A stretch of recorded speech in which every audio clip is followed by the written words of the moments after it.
Today we're going to go on a ferry. I love ferries.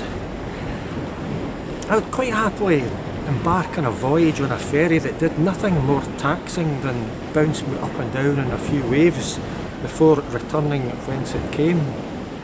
There's just something seriously exciting about being in a ferry. On this occasion we're going on the ferry to Dunoon. I'm in Europe just now. It's a short journey. You'll probably see it way over there. Dunoon, like probably most Clyde coastal resorts, has seen a decline in visitors over the past couple of decades as a result of folk being keener to jet off to foreign climes for their holidays. Used to be the case that folk would sail down the water, down the River Clyde here from Glasgow and other places, and go on their holidays in Dunoon or Rossi or Millport and places like that. But as I say, these places have sort of declined in popularity over the years. So what I'm going to do is visit Dunoon, see what it's all about. I think, as is often the case with these places, it's not so much the visitor attractions. It doesn't really matter what visitor attractions are in places like Dunoon. It's very much the the scenery in which they sit that is the star. And we're talking about the Clyde coast here and the Firth of Clyde, and the scenery, as I hope we'll see, is just outstanding. When we get to Dunoon, I also hope to go in search of ferries, because it was once the case that Morag's ferry Glen was a real crowd puller from Victorian times right up until the last few decades or so. So I want to see if there's still ferries there and possibly capture one, take it back to the house and see if it'll maybe do the ironing and the hoovering for me. That's the plan. Let's see how we go.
One of the first things you may notice on arrival in Dunoon is the small mound of Castle Hill and the statue of Highland Mary.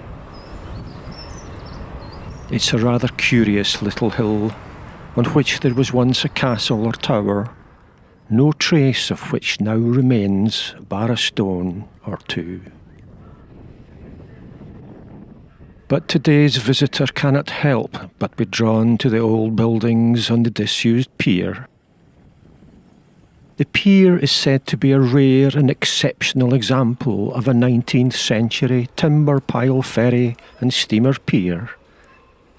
Indeed, the timber waiting room and pier master's office building is regarded as the finest Victorian pier building of its type in the country. This old pier is now on the Buildings at Risk register. But if you wander to the end of the pier, the views across the Firth of Clyde are simply stunning.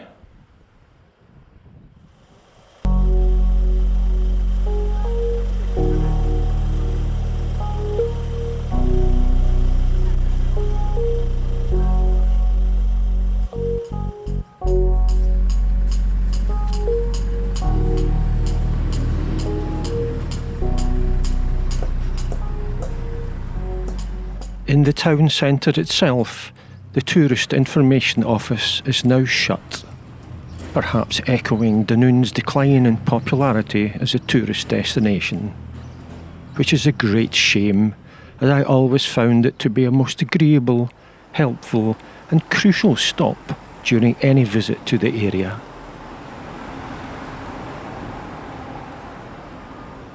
But still the main street bustles, and it's nice to see that Dunoon doesn't take itself too seriously.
This is Castle Hill in Dunoon.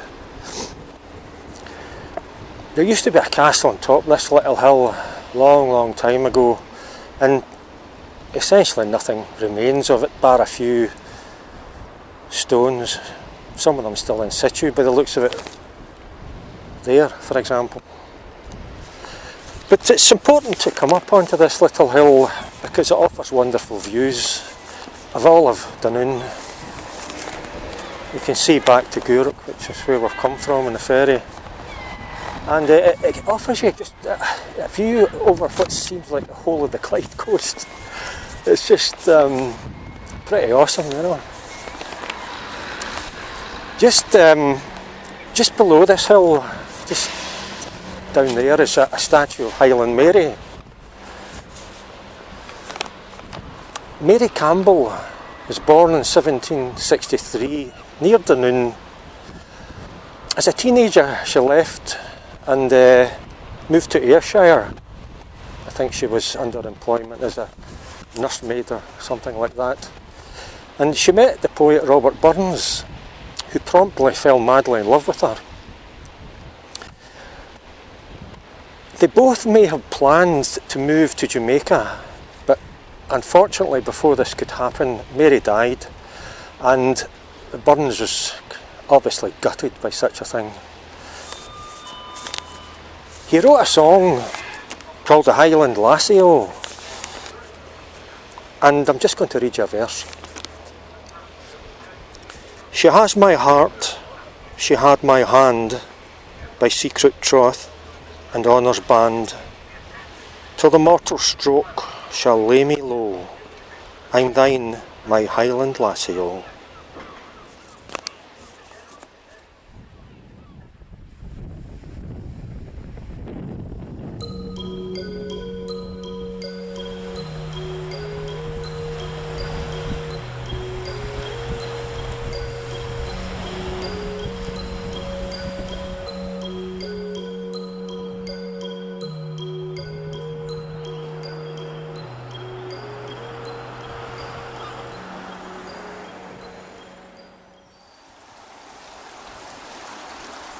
Well, this is Morag's Ferry Glen, the entrance to it. There's an awful lot of litter and a kind of run-down abandoned feel to the place. And I'm not even in the Glen yet. But there's probably a good reason for that. There's a sign on the gate there that says that the Glen is closed. When you see signs like that, you must always obey them. Because I don't know what the situation is. There could be subsidence up ahead. We could have steep sides of a glen that could be dangerous to walk on, and you could be putting yourself at some considerable risk. So always obey those signs. That said, I am going to go into the Glen. You know, I spend a lot of my time out in the countryside, and I'd like to think I'm country-wise, if that's the term. And I'm going to keep my eyes peeled for things that might look iffy and dangerous, in which case I'll simply turn back. Most folk who perhaps aren't country-wise wouldn't be able to spot dangers, and my advice is, while that notice is there saying that the Glen is closed, my advice is not to come into the Glen.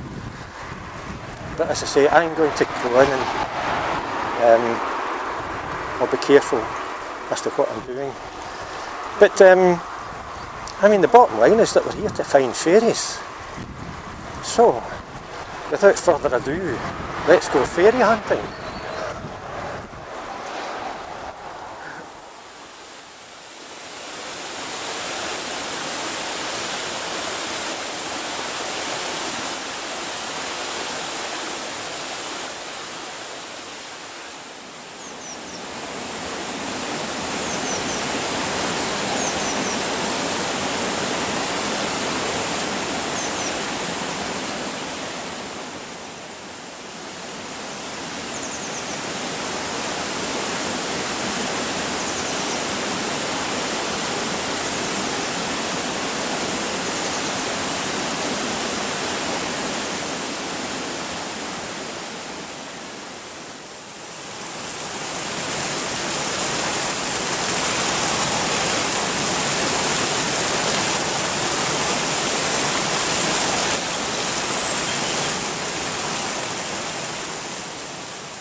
Yeah, the path is dangerous. I would advise no one to come in here.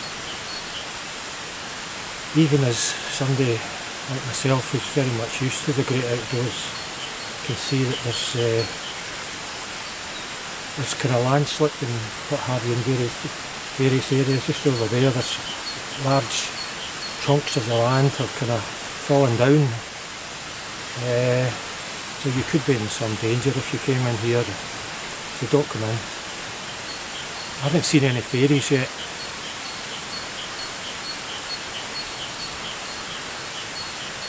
I think, while my advice is not to come into the Glen, I think I would have advice for whichever council is responsible for Dunoon. I don't know if it's Argyll and Bute or whatever, but this is the potential to be a really wonderful attraction. And I mean, you know, what would it cost to get this up and running again and having hordes of visitors flocking back to Dunoon? It's got to be worth the investment, you know. But as I say, when you see that sign at the gate saying it's closed, don't come in. I'd hate to see somebody expect that kind of Disney-esque attraction to come in and find themselves harmed in some way, so, okay.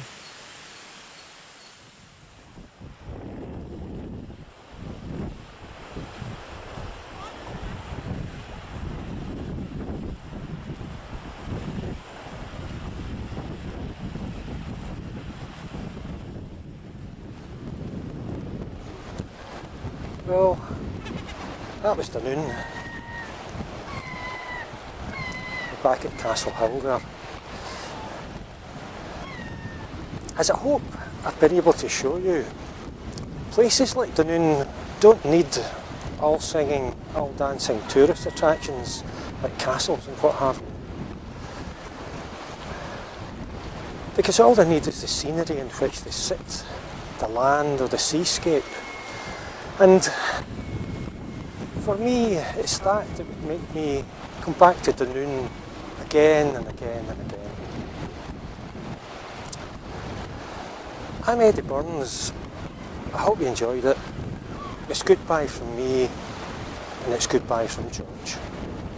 I'll not be doing any Ireland, by the way. We'll see you again.